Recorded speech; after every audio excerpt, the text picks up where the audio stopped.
ilmiah juara 2 Ah. tingkat kabupaten, 3 PASI, kemudian ada juara 3 pidato PASI tingkat provinsi. Tingkat provinsi. Itu tahun 2018. Nah, Assalamualaikum warahmatullahi wabarakatuh.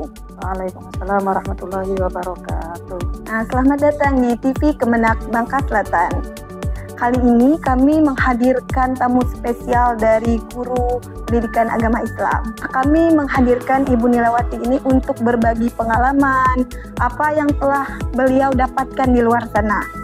Nah, yang kami baca nih Bu, di biodata Ibu, Ibu ini juga sebagai Ketua MGMP Provinsi ya? Iya, wakil ketua. Wakil ketua, Pak. MGMP Provinsi. Kalau untuk ketuanya di Kabupaten Bangka Selatan, Iya, Ibu? Ketua MGMP PAI SMA SMK Bangka Selatan. Luar biasa sekali ya. Yang saya baca itu Ibu baru berumur 34 tahun. Iya. Tapi pengalamannya udah begitu banyak.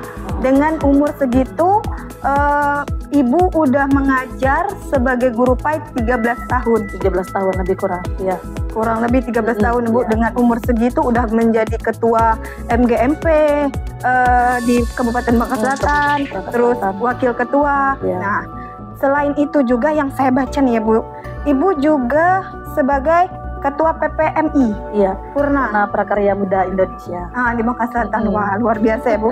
Ada juga nih sebagai andalan kuartir Cabang Bangka Selatan.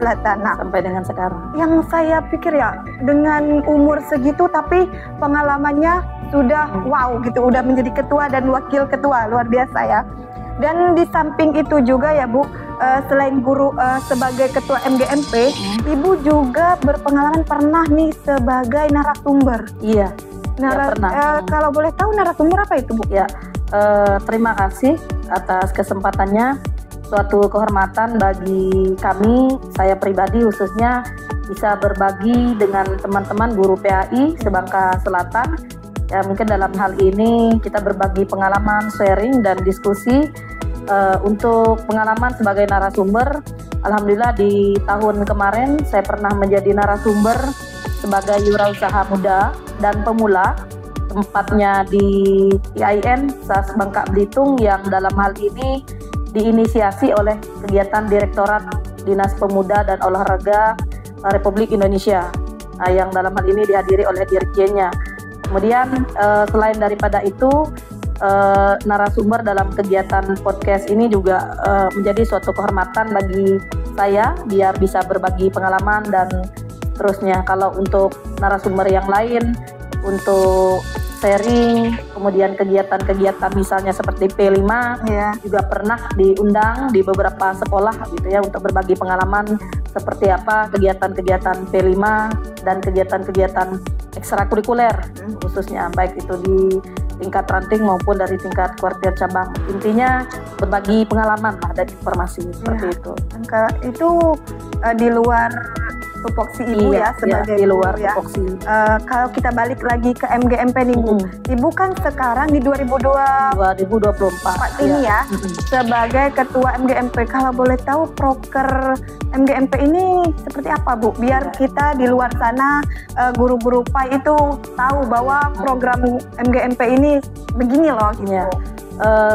Untuk kegiatan program kerja MGMP PAI SMA SMK Sebasel, alhamdulillah di awal tahun 2024 kita juga alhamdulillah tentunya kegiatan MGMP kita juga tidak bakal terlaksana, namun karena diinisiasi oleh Kementerian Agama Bangka Selatan ya, dalam hal ini adalah Ibu Yumiati selaku Kasih Pakrisnya, beliau banyak membantu, memberikan arahan, motivasi biar komunitas belajar MGMP PAI yang mungkin di sebagian pandangan oleh guru-guru yang lain kita termasuk guru yang pasif gitu. Jadi karena melalui komunitas belajar ini alhamdulillah tersusunlah program kerja kita selama 1 tahun ke depan.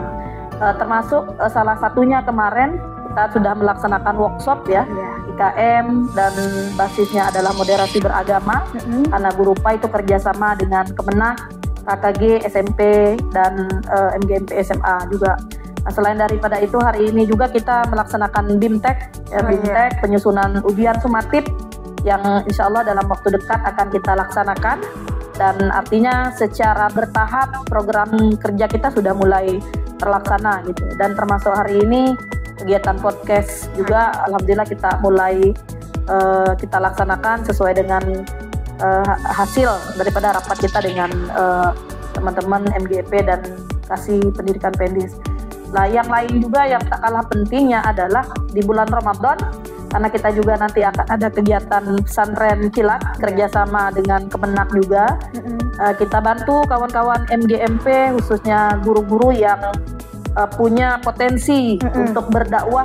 Kita fasilitasi juga sebagai narasumber untuk saling berbagi informasi dengan peserta didik kita, baik itu dari jenjang SD, jenjang SMP maupun jenjang SMA. Jadi walaupun sistemnya adalah online, tapi dari situ anak-anak pun juga bisa belajar. Dan banyak kegiatan yang lainnya. Kalau didengar nih Bu ya, dari program MGMP ini sangat berpengaruh sekali ya untuk guru dan juga anak-anak siswa di luar sana ya. Ternyata yang saya dengar dari Ibu tadi ya, MGMP itu kita nggak harus ke sekolah langsung. Kita bisa menyuarakannya ke media sosial. Apalagi zaman sekarang ya Bu, kita lebih dituntut ke teknologi.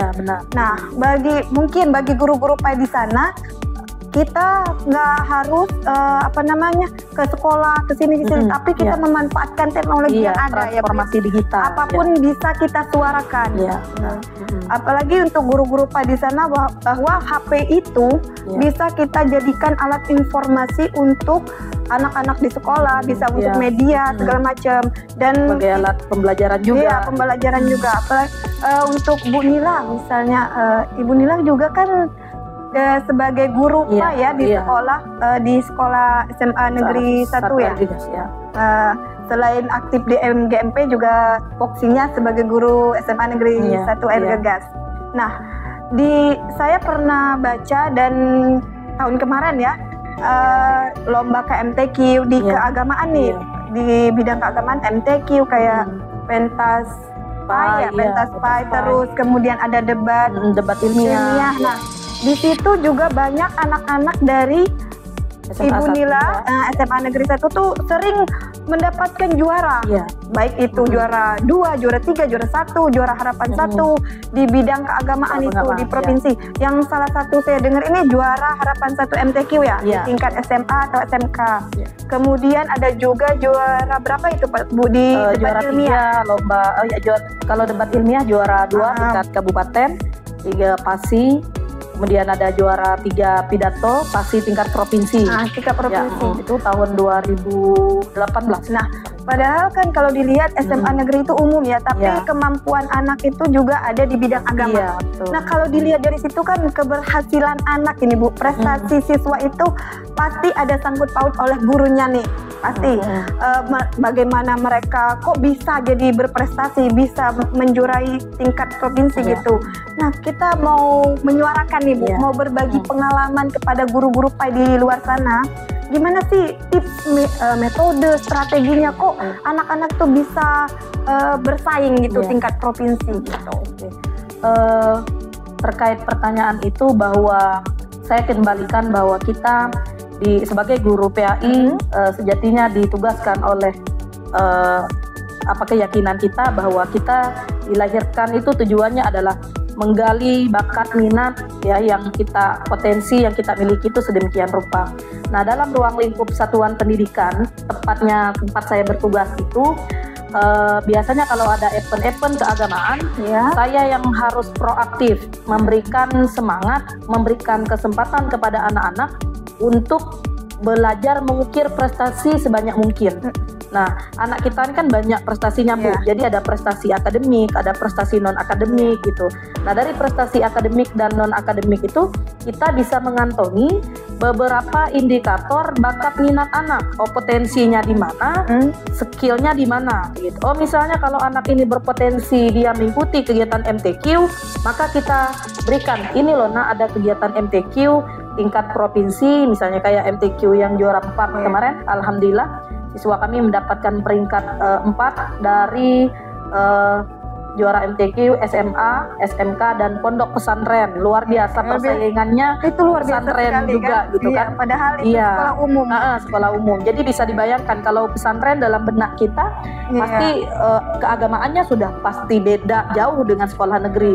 Tapi karena kita tadi membina, dampingi anak-anak kita dengan penuh semangat, terus belajar, ukir prestasi, akhirnya anak kita juga bisa berkompetisi dengan dan bisa dibandingkan dengan sekolah-sekolah yang mungkin relatif lebih tinggi prestasinya gitu. Tapi yang kita berikan ke anak-anak itu kita tetap harus semangat gitu. Tetap semangat. Sejatinya dalam perlombaan itu bukan persoalan menang kalahnya, tapi adalah bagaimana kita menciptakan suatu kesempatan itu adalah sebagai sebuah pembelajaran penting. Iya, benar. Iya, pembelajaran penting untuk membuat masa depan kita itu menjadi lebih baik. Intinya memberi kesempatan dulu, memberi ya, Bu. kesempatan. Oh, dia itu gimana bisa menang atau tidak, yang penting diberi dulu kesempatan. Diberikan kesempatan, mencoba gitu. Iya, anak itu juga punya personal branding. Jadi personal branding inilah yang memang kita perlu kemas, kita perlu bina dari peserta didik kita. Mohon maaf, misalnya kadang di sekolah-sekolah tertentu ada anak yang punya bakat, tapi dia tidak punya personal branding, tidak ada kepercayaan diri, tidak ada optimis, dan kita juga nggak bisa memaksakan karena kita kembali kepada personal branding tadi yang saya maksudkan itu, dia siap apa tidak.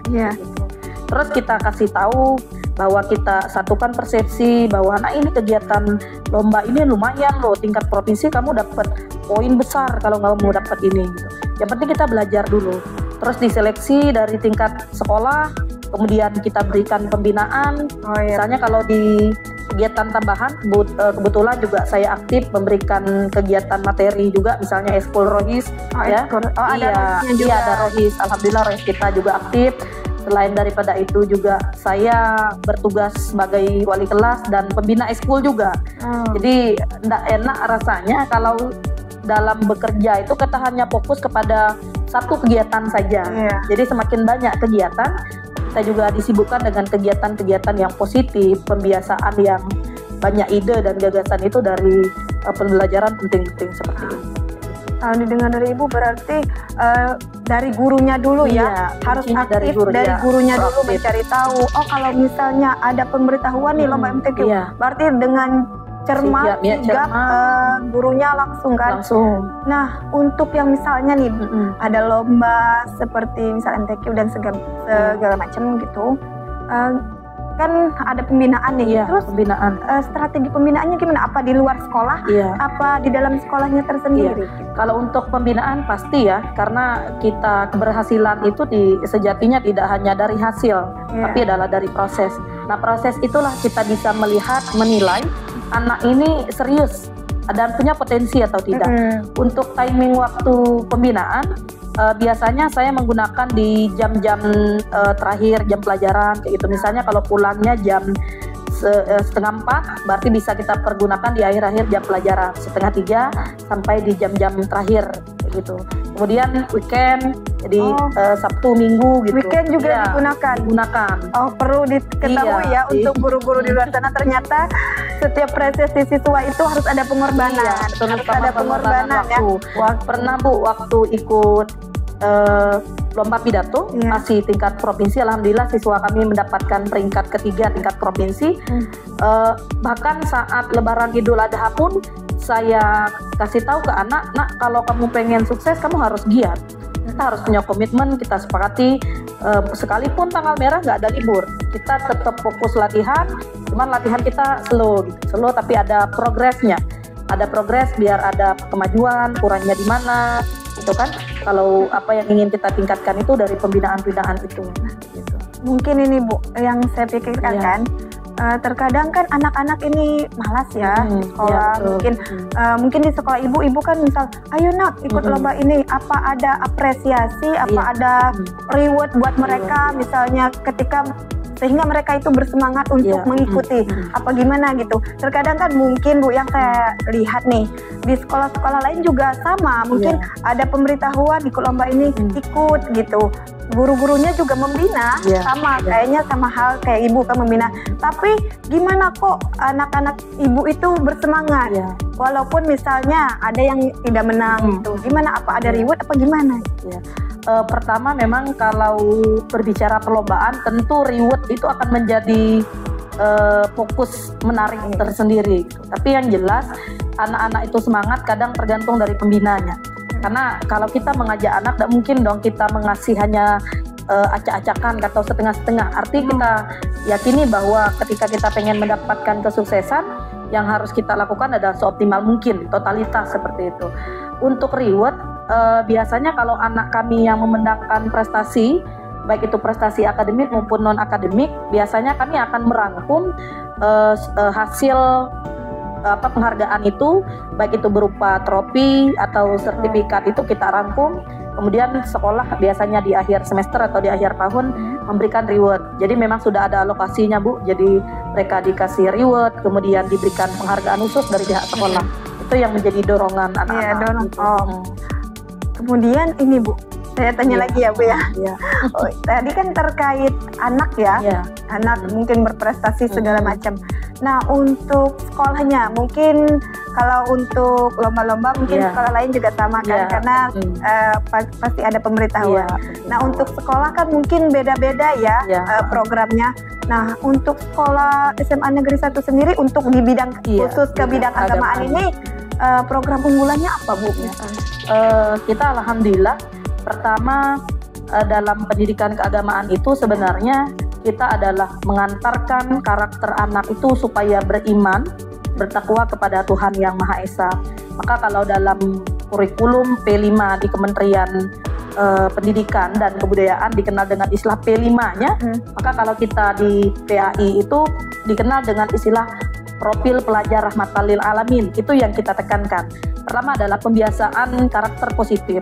Misalnya bagaimana anak itu ketika dengan gurunya bertegur sapa, salam, santun, itu menjadi sebuah pembiasaan yang harus kita lakukan ketika anak ketemu dengan gurunya. Itu salah satu pembiasaan yang positif ya, setiap hari ini. Kemudian yang berikutnya, kalau dari kegiatan-kegiatan PHBI khususnya, alhamdulillah anak kita di Rohis Al-Uswah SMA 1 Air Gegas itu juga selalu menggiatkan kegiatan-kegiatan keagamaan, terutama dalam kegiatan perayaan Hari Besar Islam. Nah, selain daripada itu kami selalu rutin mengadakan hataman Quran. Ya, jadi hataman Quran itu uniknya kami itu adalah anak-anak yang sudah hatam itu kami data. Jadi perwakilan misalnya satu kelas itu pasti ada yang sudah hatam nih. Kemudian kita kumpulkan anak-anak itu, kita hatam Quran. Terus misalnya setiap kelas itu perwakilannya satu dan kita hatam bersama. Biasanya kita lakukan itu pada saat bulan tepatnya perayaan Maulud Nabi Muhammad SAW. Jadi sebagai program kita mengajarkan anak-anak bahwa kecintaan Al-Quran itu adalah sebuah keharusan seperti itu.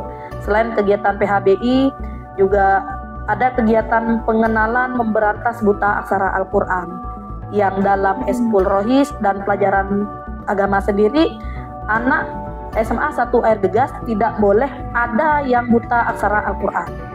Nah, termasuk dalam hal ini adalah kita data, kita mappingkan anak-anak yang memang pemahaman Al-Qurannya yang kurang, yang lebih. Kalau yang kurang, maka kita ajak mereka bergabung di Eskul Rohis untuk kita tingkatkan BTQ-nya, baca, tulis Al-Quran. Nah, itu yang paling penting.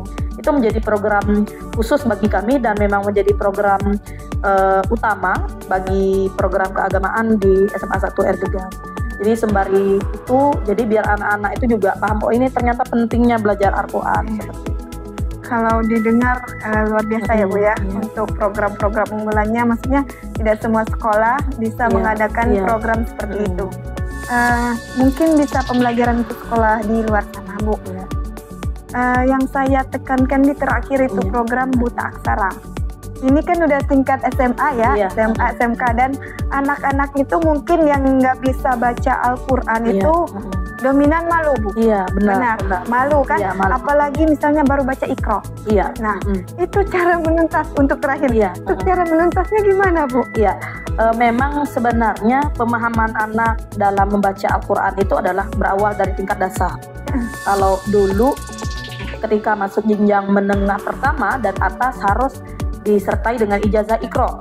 Nah, rata-rata kalau yang saya lihat faktualnya di lapangan, kebanyakan anak-anak itu ketika sudah dapat ijazah Iqra itu jadi nggak mau lagi baca Al-Quran. Jadi yang tadinya mungkin lancar baca Al-Quran, karena udah jarang baca Al-Quran, itu ujung-ujungnya terbata-bata.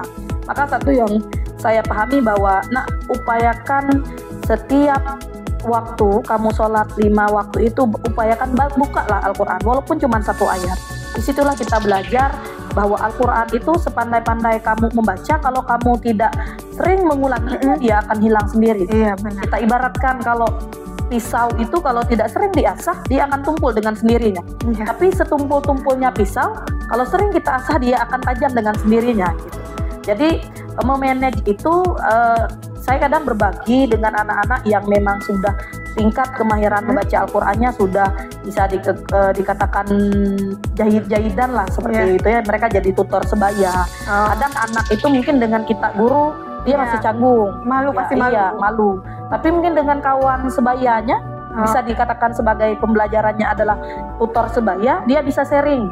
Mau itu dari Iqra-nya, mau itu dari juz ammanya gitu. Yang penting ada giat mereka untuk belajar, untuk membaca Al-Quran. Dan selalu saya tekankan, kalau pengen nilai PAI-nya baik, minimal baik, bahwa satu, kamu harus bisa dulu baca Al-Quran. Itu satu. Karena itu memang menjadi pilar keimanan kita ya, beriman kepada kitab-kitab Allah Subhanahu wa taala. Jadi tutor sebaya dan intens, kemudian ada tahsin khusus lah untuk anak-anak yang memang kurang waktu dalam mempelajari Al-Quran seperti itu. Wow, luar biasa ya. Maksudnya strateginya langsung ke tutor sebaya itu memang strategi yang bagus sih, Bu.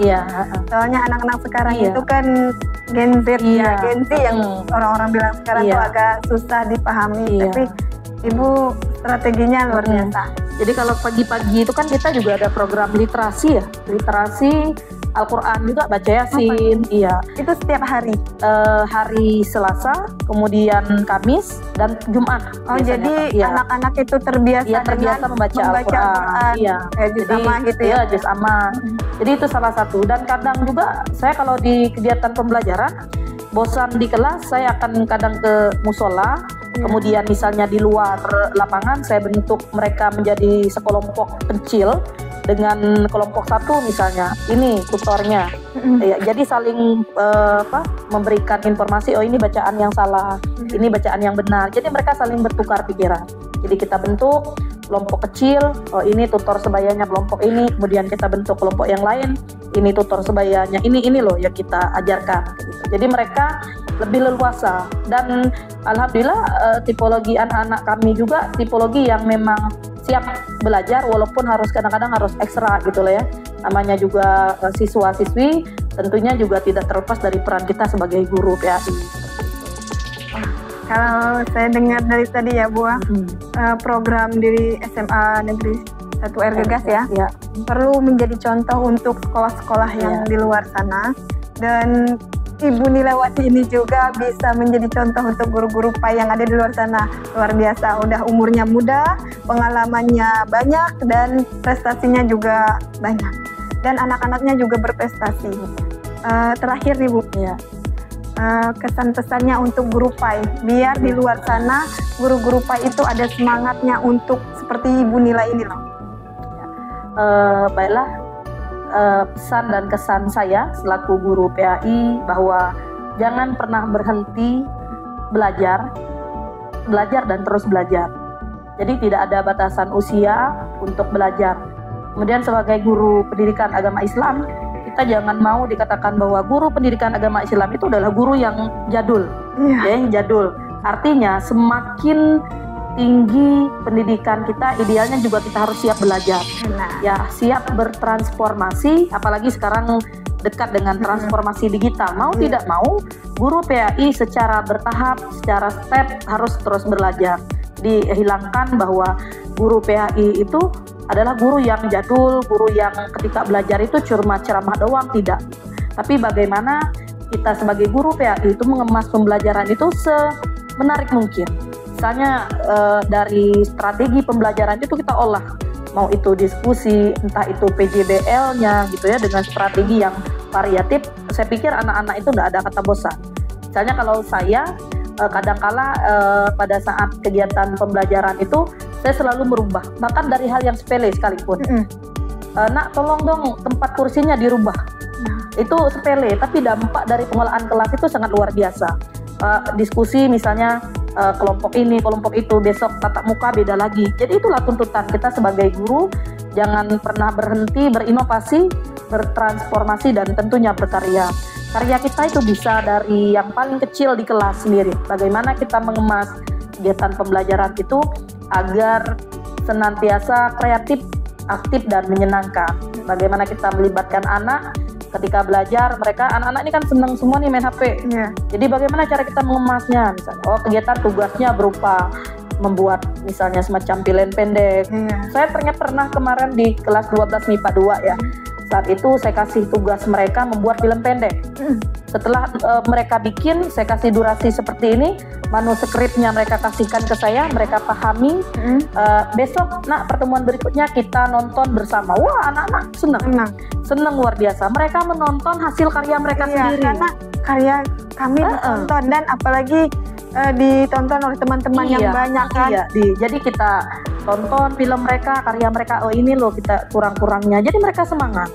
Kemudian menggunakan sosial media dengan proses pembelajaran juga bisa, misalnya membuat poster, membuat flyer dari Canva, dari ini ya, aplikasi-aplikasi yang lain.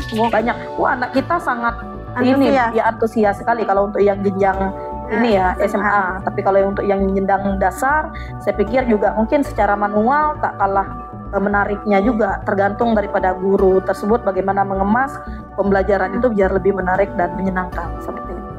Kita melihat sesuai dengan gen sekarang ya Bu ya. Kalau gen sekarang lebih sukanya HP, gadget, kita gunakan gadget itu untuk pembelajaran mereka. Nggak semua transformasi digital itu buruk, tapi gimana kita tergantung kita penggunaannya sesuai dengan kebijaksanaan.